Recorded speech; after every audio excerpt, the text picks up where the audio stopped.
എന്തെല്ലാം പാട് റാത്തല്ലേ. പിന്നെ ഇന്ന് നമ്മൾ പോകുന്നത് ചേളാരി മാതാപ്പുഴയിലേക്കാണ് കേട്ടോ. അവിടെ നല്ല അടിപൊളി ചായയും ഉഴുന്നുവടയും വിത്ത് ചട്നി അവിടെ കൊടുക്കുന്നുണ്ട്, അവിടെ ഉണ്ടെന്ന് പറഞ്ഞിട്ട് നമ്മൾ പോകുന്നത് കേട്ടോ. നല്ല ടേസ്റ്റ് ഉണ്ട് എന്നാണ് എല്ലാവരും പറഞ്ഞിട്ടുള്ളത്.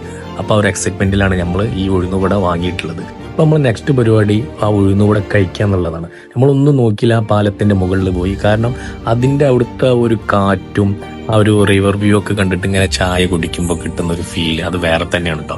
എന്തായാലും പറഞ്ഞറിയിക്കാൻ പറ്റൂല. മറ്റേ ഉയരും കൂടുന്തോറും ചായയുടെ സ്വാദ് കൂടുന്നുണ്ടെന്ന് നമ്മൾ പറയുന്നില്ലെങ്കിലും അവിടുത്തെ ഉഴുന്നുകൂടെയും ചായയൊക്കെ നല്ല കിട്ടിലനായിട്ട് എനിക്ക് ഫീൽ ചെയ്തിട്ടുണ്ട്. കാരണം ഇവന്റെ ആ തീറ്റി കാണുമ്പോൾ തന്നെ നിങ്ങൾക്ക് മനസ്സിലാവും. പിന്നെ പറയാനുള്ളത്, ഇത്രയും നല്ലൊരു വ്യൂ ഉള്ള സ്ഥലത്തൊക്കെ പോയിട്ട് നമുക്ക് ചായ കുടിക്കാൻ പറ്റുന്നതും അതൊരു വലിയ ഭാഗ്യം തന്നെ. എടുത്തു പറയാനുള്ളത് അവിടുത്തെ ഈ ചട്ടിനി തന്നെയാണ് കേട്ടോ. നമ്മൾ ഉഴുന്നുവടയിലേക്ക് നമുക്ക് അവർ സ്പെഷ്യലായിട്ട് തരുന്ന ഈ ഒരു ചട്ടിനി തന്നെയാണ് അവിടുത്തെ ഏറ്റവും സ്പെഷ്യലായിട്ട് കേട്ടോ. ഇനിയും ഇവിടെ നിന്നാൽ അവിടുത്തെ ഉഴുന്നുവട മുഴുവനും കഴിയാൻ ചാൻസ് ഉണ്ട്. അപ്പോൾ നമ്മൾ അതുകൊണ്ട് പോവാണ്.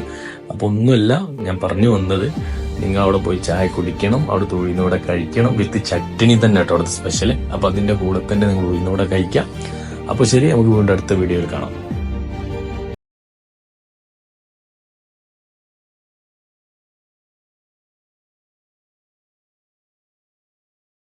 അപ്പോൾ ശരി, നമുക്ക് അടുത്ത വീഡിയോയിൽ വീണ്ടും കാണാം.